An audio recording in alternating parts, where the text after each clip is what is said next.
I've spent the last year rebuilding my business after burnout. And burnout didn't show up all at once. It showed up in little moments, moments that I ignored until I finally realized that I wasn't building from passion anymore. I was building from depletion. Hey, friends, it's Nikayla. Welcome back to the show. I'm the host of the Side Hustle Pro podcast, and today I'm going to get into how I am rebuilding my business after burnout. Now, I didn't want to admit to myself at first that I was burned out. In fact, it felt a little bit dramatic, and it felt like, who am I to say I'm suffering from burnout when I have a lot of support, a lot of help in terms of I have a wonderful partner, wonderful parents-in-laws, friends to call on when I just need to vent. Just so many things that, I feel are a privilege and wonderful to have. So I just kind of felt like maybe I don't get to claim that. And I also kept thinking that if I pushed a little harder, I could get back into my groove. But the groove was gone, y'all. The groove was non-existent. I was just simply exhausted. And I didn't even recognize it because exhaustion became the norm. As a mom, as a wife, as a founder, you get used to running on fumes and calling it strength, calling it just being busy, calling it hustling. But yeah, at some point you have to really look up and see and acknowledge what's going on. And at some point, your body, your creativity, honestly, everything, your spirit starts telling the truth louder than you do. So for me, that truth was indeed burnout. And rebuilding required me to face it head on. So that for me started with rest. Rest was the first thing I needed and the last thing I was giving myself. It was the last thing I was prioritizing because I thought if I can just push through these other areas, it will make everything else better. So instead of resting, waking up earlier or trying to wake up earlier to work out or staying up later to do some more work, that felt like the priority over rest. So I kept creating, I kept serving, but I was doing it with very little left in the tank. And that kind of output, it is not sustainable and it always comes with a cost. Once I finally slowed down long enough to feel how drained I actually was, the next question became, okay, what matters now? All right. What matters now? I had to really talk to myself and not in the perfect version of my business either, not in this alternate universe that I kept striving for where I'm well rested and have endless childcare and just like endless backup plans if a kid gets sick and all these other things. But right now in the life I'm actually living, what does it look like? That's when I had to start prioritizing and reprioritizing. And I want y'all to know this is not one of those podcast episodes where I have found all the solutions for you, but I'm going to walk you through my process because it's the process that's helping me. And it's the process that allows me to face this question time and time again and say, okay, what's the priority today? What's the priority in this hour? And, here's what I've learned very quickly. Not everything deserves my A game.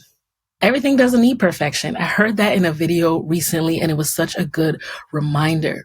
All right. It says like not everything needs your A game. And of course, so many of us know that fundamentally, but we also need to know that for many of us, our B game, our B minus, our C, hell, even our D, it's sometimes better than a lot of people's A's. All right. Everything just doesn't need perfection. Everything doesn't need your book report game. Everything doesn't need your A+ game. Everything doesn't need to be urgent either. And yes, sometimes B is more than enough. Sometimes C is more than enough. My B is still excellent. My C is still excellent. My B still moves the needle. And don't get it twisted because Moyo, my husband and I, we debate about this sometimes because for me, I still need the things I still need to get to things eventually, but it's just reprioritizing how I get to them, when I get to them, and what effort I will put into them. But I still need to get to the things. And I'm acknowledging that for you too. This is also not going to be one of those episodes where I tell you, oh, it's not important, because if you're like me, right? If you're a woman like me, you might not be able to concentrate when your surrounding gets too cluttered. You might not be able to think. You might feel like the walls are closing in and things are screaming at you.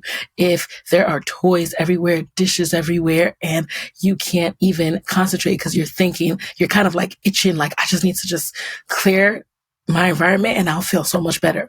If you also suffer from those kind of feelings, then let me tell you, you like me, are going to reprioritize when we do it, but we're still going to do it because we know we need to do it in order to think and be our best and highest self, right? Or we're going to get help to do it. We're going to get help and support to do it. Okay. So it did take some honesty with myself to truly rethink what deserves an A. Okay. And again, this is a process. So I do this each and every day, each and every week. I have to determine what actually needs my full creative energy and what's hindering my energy. What would actually generate momentum versus just filling up my calendar.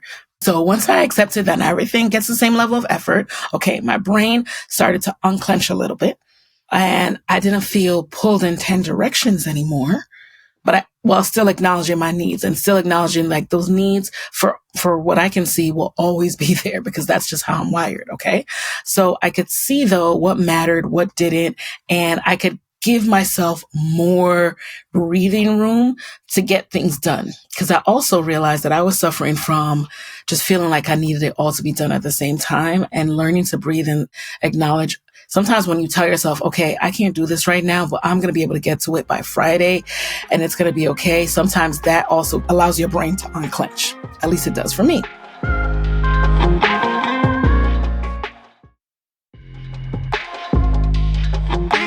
So the next shift was clearly time. Time preservation became a necessity for me. Not a luxury, a necessity. So recently, when I started taking on one-on-one clients again, I kept my calendar a little bit wide open. I've always taken off Fridays, save for doing my webinars, masterclasses on Fridays. I kept my calendar pretty open for clients because I wanted to be accessible. I didn't want them to feel like, I paid her money and there's so many limited times that I can connect with her. So I wanted to be supportive. I wanted to be available, and I wanted to be the coach who always made space. However, being always available meant I had no space for myself, no space for deep work, no space for strategy, no space to think, strategize, deep work on the feedback and support I was giving my clients. All right. So since I had no space to think, to dream, or to create, then I wasn't really serving them in the way that I wanted to serve them. And the irony is those are the exact things my clients come to me for, not just access, but the insight, the reflections, the feedback. So one day recently too, it hit me. It hit me like, okay, when I book a hair appointment, I adjust to the stylist schedule, right? She doesn't build her entire week around me. Most hairstylists take off Monday. I don't know what it is about Monday, but they're usually off on Mondays. All right. So why wasn't I doing that myself? Like, why was I thinking I needed my whole schedule to be available for everyone else, while sacrificing the structure I needed to actually run my business and actually do deep work? And just like we adjust for so many things. We adjust for when restaurants are open. We adjust for when the doctor says we can come in. We adjust for so many things. We find a way. And that's similarly how I can run in my business too. I can have allotted times in business hours. All right. So I started putting clear boundaries around my time. And again, this is a work in process. This is something that I'm shifting as I go into 2026. I'm adjusting my days and my hours again. I've always batched everything in my business, whether it's one day, this day is for this, like Thursdays are my interview days. Fridays are my masterclass days when I have masterclasses. Tuesdays are my podcast moguls coaching days. So I've always batched, but when I look at my calendar and I look at my life calendar also, okay, when do I need to be available for my family? And what works for me in terms of just having a day off and a moment to reset? I know that moving into 2026, the calendar is getting shaken up. Okay. So like I mentioned, I started putting clear boundaries around my time. So now certain days, certain hours are unavailable and I stick to them. I love my Fridays. I'm getting ready to clear off Mondays as well, because you need Mondays to reset. So the world did not fall apart. People understand, people adjusted, clients adjusted, meetings became more productive because I wasn't rushing between tasks. I wasn't back to back. And I finally had the space to get back into deep work mode, which are where my best ideas thrive. Okay. And then, let's get into the next piece of rebuilding my business after burnout, which is money. Money. We've talked about this a little bit this year. This part is ongoing as well. This whole expansion series is about me taking you along the journey rather than popping up when things are all perfectly worked out. Because I've also discovered that that's not really the ideal to shoot for. Like, as long as we're here, there's going to be life to be lived. So I might as well take you along for the journey, right? So this part is ongoing. When business revenue became inconsistent in like 2023, 2024, it really shook me more than I expected. I started overcorrecting. I started shrinking everything, right? Because I thought, okay, that's what a smart business owner does. You scale back on costs, and not just expenses, but my energy felt it as well. And then my confidence, and then my decisions. So it wasn't just financial stress. It became emotional stress. And I had to learn to separate numbers from narratives. What do I mean by that? Well, numbers tell you what happened. They don't define who you are or what you're capable of. It just tells you the story of what happened, what you did. But in the moment, it's hard to remember that when you're carrying the weight of family, business, and personal expectations, and you put in all these expectations on yourself, it's hard to remember that. Like, okay, this is what happened. This is not who I am. This is what I did. This is not who I am. This is how I chose to move and invest. But this is not a life sentence. This is not who I am. This is just what I did in that season. So now what? So I'm relearning, first of all. I'm reapproaching finances in a way that feels steady and strategic, not frantic. It's a process, but a necessary one. And the last piece of this rebuilding process, the piece that surprised me with how much it mattered, was self-care. And what I'm about to say might seem a little conflicting with the money piece that I talked about, but hear me out, follow along, okay? I didn't realize how much I was not taking care of myself physically and how much that was affecting my confidence, my creativity, and my presence. So I was walking around feeling disheveled. Quite frankly, I was walking around feeling disheveled, always tired, bags under my eyes, hair not done. I just always felt like I couldn't catch up with myself. Like I was always like trying to catch up, trying to figure it out, trying to pull myself together. And like I was permanently in disheveled mom mode and never in Nikayla mode. And because revenue was inconsistent, I felt guilty. I felt guilty spending money on anything that made me feel good. It felt indulgent. It felt superficial. It felt unnecessary. It didn't feel strategic in business. And it honestly just didn't feel like like I was being a good CEO and steward of my money if I do that. So I went into that mode. I felt like something I could delay until things stabilized. And then that's the thing about entrepreneurship. Things don't always stabilize in a few weeks or months. Sometimes it's years of rebuilding. Years. You look up and it's been years. All right.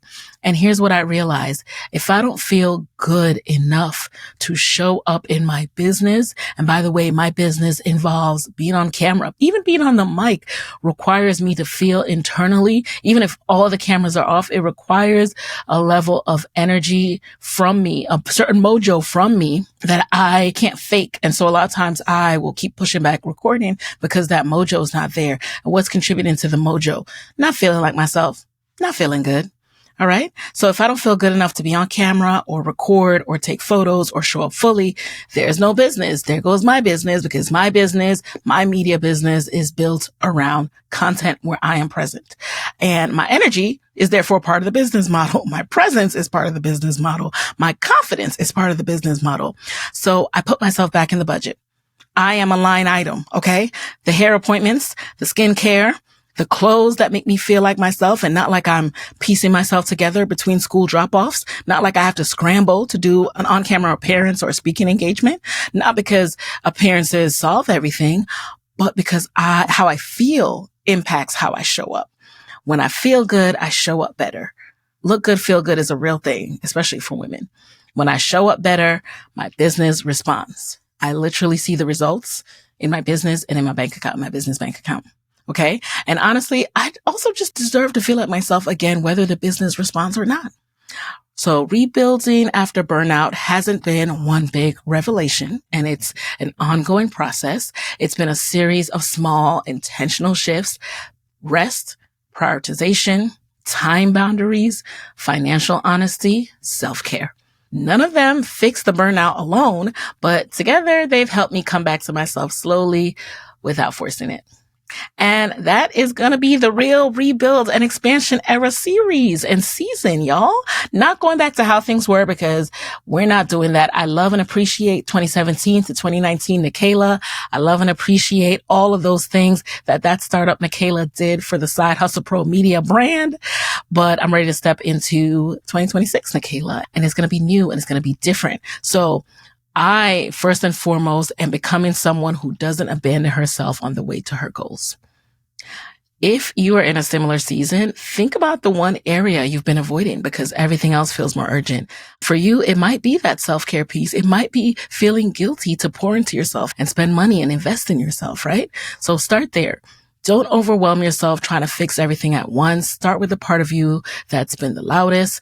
Even if you've been ignoring it, reevaluate, rethink like, maybe I need to shift how I've been approaching things. Maybe instead of being like I was being disheveled CEO, I decided to step back into badass boss CEO mode. And for me, that meant really pouring into how I look and feel on the outside and inside. Okay. And if you want support as you rebuild your own business and you rebuild yourself, your podcast or your confidence, my newsletter, my coaching programs, they are where you can hear more from me. I share more of this work in real time. You can head over to sidehustlepro.co/newsletter, or if you'd like podcast coaching from me, register at podcastmoguls.com for my next free live training on how to start the podcast that builds your exit plan. All right. You do not have to rebuild alone. Let's do it together. And with that, I'll talk to y'all next week. Hey guys, thanks for listening to Side Hustle Pro. If you like the show, be sure to subscribe, rate, and review on Apple Podcasts. It helps other side hustlers just like you to find the show. And if you want to hear more from me, you can follow me on Instagram at Side Hustle Pro. Plus, sign up for my 6-bullet Saturday newsletter at sidehustlepro.co/newsletter. When you sign up, you will receive weekly nuggets from me, including what I'm up to, personal lessons, and my business tip of the week. Again, that's sidehustlepro.co/newsletter to sign up. Talk to you soon.